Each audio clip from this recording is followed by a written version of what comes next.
आयकर अधिनियम 1961 के अंतर्गत प्रत्येक करदाता से उसकी गत वर्ष की आय पर उसको कर देना होता है।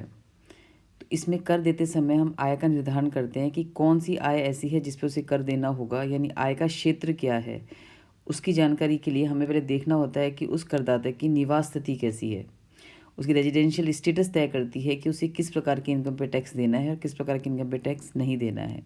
तो इस वीडियो की श्रृंखला में हम देखेंगे कि हम निवास स्थिति का निर्धारण कैसे करते हैं, उसके लिए क्या नियम है और क्या शर्तें हैं। तो उसमें पहला जो मैंने यहाँ पे वीडियो लिया है वो लिया है रेजिडेंशियल स्टेटस ऑफ इंडिविजुअल, यानी व्यक्तियों की निवास स्थिति का निर्धारण। तो व्यक्तियों की निवास स्थिति के निर्धारण के लिए क्या क्या शर्तें हैं, तो इसमें हमारी दो तरह की शर्तें होती हैं। पहली है हमारे यहाँ पे आधारभूत शर्त यानी बेसिक कंडीशन, और दूसरी है हमारे यहाँ पे एडिशनल कंडीशन यानी एक्स्ट्रा अतिरिक्त शर्तें। तो दो शर्तें हैं इसमें, हमें आधारभूत शर्त बेसिक कंडीशन पढ़ेंगे पहले हम, और फिर देखेंगे कौन सी हमारी एडिशनल कंडीशंस हैं। तो जो हमारी आधारभूत शर्तें हैं वो अकॉर्डिंग टू सेक्शन 6(1) के अकॉर्डिंग कहते हैं कि गत वर्ष में कुल मिलाकर कम से कम 182 दिन वो भारत में रहा हो, यानी गत वर्ष जो प्रीवियस ईयर है हमारा, उस प्रीवियस ईयर के अंदर जो करदाता है वो भारत में कम से कम 182 दिन भारत में रहता है, तो उसकी पहली शर्त की पूर्ति मानी जाती है। यदि उस पहली शर्त का एक अपवाद भी है, इस पहली शर्त का एक एक्सटेंशन है आपके पास कि यदि वो 182 दिन भारत में नहीं रहता है तो वह गत वर्ष में कम से कम 60 दिन भारत में रहा हो, प्लस इसमें प्लस करेंगे गत वर्ष से तुरंत पूर्व के 4 वर्षों में कम से कम 365 दिन वो भारत में रहा हो, यानी गत वर्ष में तो 60 दिन प्लस 365 दिन पिछले 4 वर्षों में रहा हो, तो भी अपनी पहली शर्त की पूर्ति, आधारभूत शर्त की पूर्ति मानी जाती है। यानी दो ऑप्शन है उसके पास, या तो वो गत वर्ष में 182 दिन कम से कम भारत में रह लिया हो, और 182 दिन नहीं रहा है तो एक ऑप्शन और उसके पास अवेलेबल है कि गत वर्ष में कम से कम 60 दिन और उसके पिछले 4 वर्षों में कम से कम 365 दिन भारत में रहा है, तो हमारी पहली शर्त की पूर्ति मानी जाएगी। देखिए यहाँ पे एक आपका अपवाद भी है। अपवाद मतलब ऐसे करदाता जिन्हें बी ऑप्शन, यानी ये जो हमारा ऑप्शन है ये जिनको उपलब्ध नहीं है, उन्हें कम से कम 182 दिन भारत में रहना ही होगा पहली शर्त की पूर्ति के लिए। तो क्या अपवाद है इसमें, तो ऐसे भारतीय नागरिक जो गत वर्ष में भारतीय जहाज के कर्मचारी के रूप में भारत से बाहर गए हैं, या फिर ऐसे भारतीय नागरिक जो भारत के बाहर नौकरी के लिए भारत छोड़ के गए हैं, मतलब या तो भारतीय जहाज के कर्मचारी हैं इसलिए भारत छोड़ के जा रहे हैं, या फिर परमानेंट भारत के बाहर नौकरी करने के लिए भारत छोड़ के जा रहे हैं, अथवा कोई भारतीय मूल का व्यक्ति है जो भारत का नागरिक है, मूलतः भारत के बाहर रहता है और गत वर्ष में घूमने के लिए भारत आया है, यानी परमानेंट नौकरी के लिए भारत गया हो, या फिर जो बाहर ही रहता है, बाहर की नौकरी करता है और गत वर्ष में भारत घूमने आता है। तो इन तीनों ही व्यक्तियों के लिए हमारे पास विकल्प बी उपलब्ध नहीं होगा। इनको पहली शर्त की पूर्ति के लिए कम से कम 182 दिन भारत में रहना जरूरी होगा।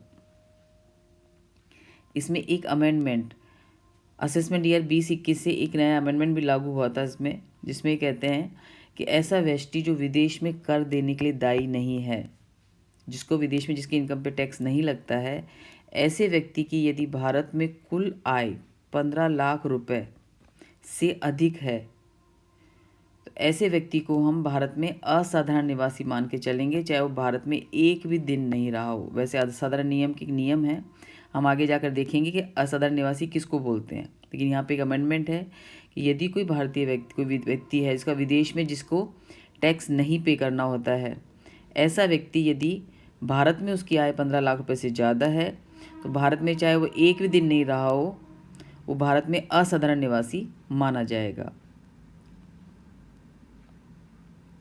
इसी प्रकार एक व्यक्ति जो विदेश में कर देने के लिए दायी है, ये तो वो था जो कर देने के लिए दायी नहीं था, ऐसा व्यक्ति जो कर देने दायी है मतलब जिसको विदेश में जिसकी इनकम पे टैक्स लग रहा है, यदि ऐसा व्यक्ति की भारत में कुल कर योग्य आय 15 लाख रुपए से ज़्यादा हो, तो यहाँ पे फिर उसको डेज देखने पड़ेंगे कि मतलब इस असाधारण निवासी होने के लिए इसे भारत में कम से कम 182 दिन या इससे अधिक भारत में रहा हो, तथा गत वर्ष से तुरंत पूर्व के कम से कम 4 वर्षों में 465 दिन, मतलब इसके लिए जो 60 और 365 जो हमने यहाँ पर देखा था, 60 और 365, इसकी जगह यहाँ पर अपना हो जाएगा 120 और 365 दिन इस शर्त की पूर्ति करता है तो फिर हमारे लिए असाधारण निवासी कहलाएगा। तो ये तो हमारी होगी बेसिक कंडीशन। इसके अलावा दो हमारी एक्स्ट्रा कंडीशन भी हैं। इसमें दो कंडीशन एक्स्ट्रा हमारी हैं कि गत वर्ष से तुरंत पूर्व के 10 वर्षों में कम से कम 2 वर्ष भारत में निवासी रहा हो, अर्थात उसने 10 वर्षों में से कम 2 वर्ष पहली शर्त की पूर्ति कर ली हो। और जो दूसरी सहायक शर्त है वो कहती है कि गत वर्ष से तुरंत पूर्व के 7 वर्षों में कम से कम 730 दिन वो भारत में रहा हो। तो ये दो एक्स्ट्रा शर्तें हैं। गत वर्ष से पूर्व के 10 वर्षों में कम से कम 2 वर्ष और गत वर्ष से पूर्व के 7 वर्षों में कम से कम 730 दिन भारत में रहता है तो फिर हमारी एक्स्ट्रा शर्त की पूर्ति मानी जाएगी। अब ये तो हमारी हो गई शर्तें, बेसिक कंडीशन और एडिशनल कंडीशन। अब तय कैसे करेंगे कि व्यक्ति की निवास तिथि क्या है? तो इसमें 3 सिचुएशन है हमारी। वो या तो कहलाएगा साधारण निवासी, या तो कहलाएगा वो साधारण निवासी, या कहलाएगा वो असाधारण निवासी, या कहलाएगा हमारे लिए वो अनिवासी। 3 स्थितियाँ हैं। तो साधारण निवासी कब होगा? साधारण निवासी वो तब होगा जब वो तीनों ही शर्त की पूर्ति करता है, यानी वो आधारभूत की शर्त की पूर्ति भी कर रहा है और दोनों एक्स्ट्रा शर्त की पूर्ति भी करता है, तो कहलाएगा हमारे लिए साधारण निवासी। यदि वो पहली शर्त की पूर्ति तो करता है लेकिन एक्स्ट्रा शर्त की पूर्ति नहीं करता है तो कहलाएगा हमारे लिए असाधारण निवासी। और यदि वो पहली शर्त की पूर्ति नहीं करता है तो फिर हमें आगे देखने की ज़रूरत ही नहीं है, वो हमारे लिए कहलाएगा अनिवासी। तो ये सब आपको नियम याद रखने, थोड़ा सा ब्रीफ कर देती हूँ। इसमें एक तो हमारी है बेसिक कंडीशन,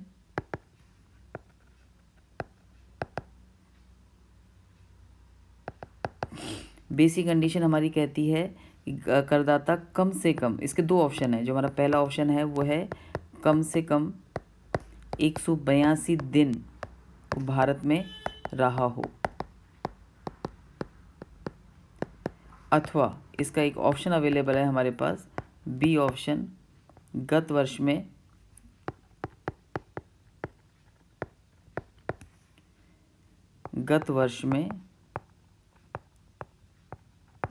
कम से कम 60 दिन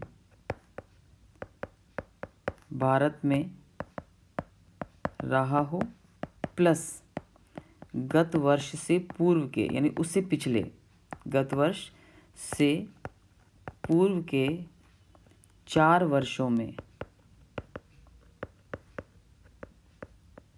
कम से कम 365 दिन वो भारत में रहा हो।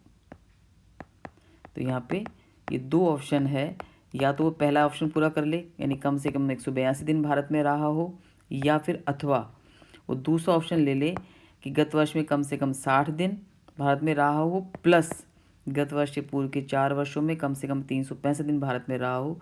तो पहली जो हमारी आधारभूत शर्त है, जो हमारी बेसिक कंडीशन है, उसकी पूर्ति हो जाएगी। इसका एक नियम बताया था अमेंडमेंट, वो आप नोट्स में देख ही लेना कि यदि उसकी इनकम जैसे भारत के बाहर टैक्स पेएबल नहीं है तो क्या स्थिति होगी, टैक्स पेएबल है तो क्या स्थिति होगी। तो उसमें यह था कि टैक्स पेएबल है तो हम देखेंगे इनकम यदि भारत में 15 लाख रुपए से ज़्यादा है, उसके वहाँ पर टैक्स पेएबल नहीं है, तो यहाँ पर वो असाधारण निवासी ही कहलाएगा, चाहे वो भारत में रहा हो चाहे नहीं रहा हो। यदि उसकी इनकम विदेश में टैक्स पेएबल है तो फिर हमारी सेकंड शर्त आ जाएगी 120 दिन भारत में रहा हो प्लस 365 दिन भारत में रहा हो गत वर्ष से पूर्व के 4 वर्षों में, तो कहलाएगा वह असाधारण निवासी। इसके अलावा जो दो हमारी सहायक शर्तें हैं यानी एडिशनल कंडीशन है, जो सहायक शर्तें हैं वो है, इसमें पहली शर्त है हमारी गत वर्ष से पूर्व के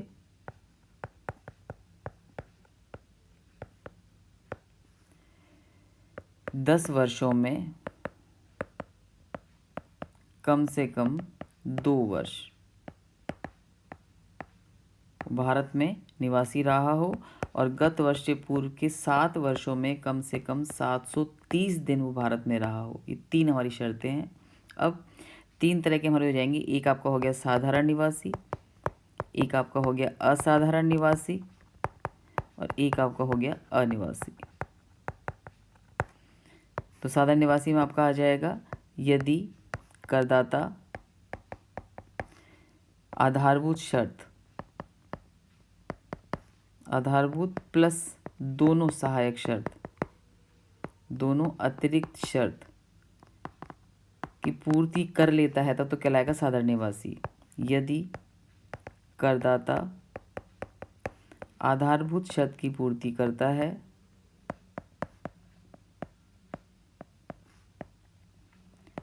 शर्त की पूर्ति करता है लेकिन सहायक शर्तों की पूर्ति नहीं करता है, सहायक मतलब जो एक्स्ट्रा शर्तें हैं आपकी, सहायक शर्तों की पूर्ति नहीं करता है तो वो कहलाएगा हमारे लिए असाधारण निवासी। और यदि वो पहली शर्त की, प्रथम शर्त की यानी आधारभूत शर्त की पूर्ति नहीं करता है, आधारभूत शर्त की पूर्ति नहीं करता है तो फिर वो कहलाएगा अनिवासी। फिर हमको सहायक शर्तें देखने की जरूरत ही नहीं है कि वो कर भी रहा है कि नहीं कर रहा है। अब हम एग्जाम्पल लेके देखते हैं हम करेंगे कैसे। अब जैसे मैंने यहाँ पे एक एग्जाम्पल लिया है, इस एग्जाम्पल में हमारा पहला पॉइंट है, श्री राम प्रसाद गत 14 वर्षों से भारत में आसाम टी कंपनी नामक संस्था में मैनेजर के पद पर कार्य कर रहे हैं। वे 5 सितंबर 2022 को आसाम टी कंपनी के व्यापार के सिलसिले में अमेरिका गए, जहां से वो 10 फरवरी को भारत लौट के आए हैं। हमारा असेसमेंट ईयर है यहाँ पे 23-24, तो सबसे पहले हम देखेंगे यहाँ पे जो हमारा असेसमेंट ईयर है वो 23-24, इसके लिए हम सॉल्व कर रहे हैं। इसलिए जो हमारा प्रीवियस ईयर है वो हमारा हो जाएगा 22-23, यानी हम अवधि देखेंगे 1 अप्रैल 2022 से 31 मार्च 2023 के बीच में देखेंगे कि भारत में कितने दिन रहा है। तो यहाँ पे यदि हम देखें तो ये भारत में पहली बार गया है 5 सितंबर 2022 को। अपना सन शुरू हो रहा है इसके अंदर अप्रैल 2022 में, इसका मतलब पूरा अप्रैल ही भारत में रहा था। तो पूरे अप्रैल के 30 दिन भारत में ही था, फिर मई के 31 दिन भी भारत में था, ये जून के 30 दिन भी भारत में था, जुलाई के 31 दिन भी भारत में था, अगस्त के 31 दिन भी भारत में था। सितंबर में गया है ये 5 तारीख को, तो सितंबर में यहाँ पे आ जाएंगे 5 दिन।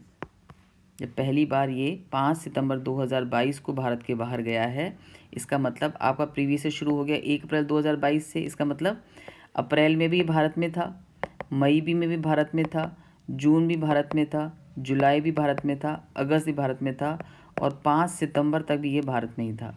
तो यहाँ पे आ जाएंगे 30 दिन अप्रैल के, 31 दिन मई के, 30 दिन जून के, 31 दिन जुलाई के, 31 अगस्त के और 5 सितंबर के। उसके बाद जब लौट के वापस आया तब ये आया 10 फरवरी 2023 को। हमारा साल एंड हो रहा है यहाँ पर 31 मार्च 2023 को, यानी कि कुछ दिन और रहा है भारत के अंदर। तो यहाँ फरवरी में लौट के आया है, ये 10 फरवरी को लौट के आया है। अपने फरवरी में होते हैं 28 दिन, तो 28 में से आप यहाँ पे लेस कर देंगे, 9 दिन लेस कर देंगे इसमें अपन, क्योंकि 10 फरवरी को तो ये इंडिया में आ ही गया है, तो 9 तक यहाँ पे नहीं था, तो 28 माइनस 9 यानी 19 दिन इसमें आ जाएंगे फरवरी के, ये आ जाएंगे फरवरी के, और 31 दिन आ जाएंगे इसमें मार्च के। तो पूरा अवधि जो है आपकी प्रीवियस ईयर की अवधि जो आपकी 22-23 की है, जो शुरू होती है 1 अप्रैल से ख़त्म होती है 31 मार्च को, इस अवधि के बीच में ये भारत में रहा है। अप्रैल में 30 दिन, मई में 31, जून में 30, जुलाई में 31, अगस्त में 31 और 5 सितंबर में 5 दिन।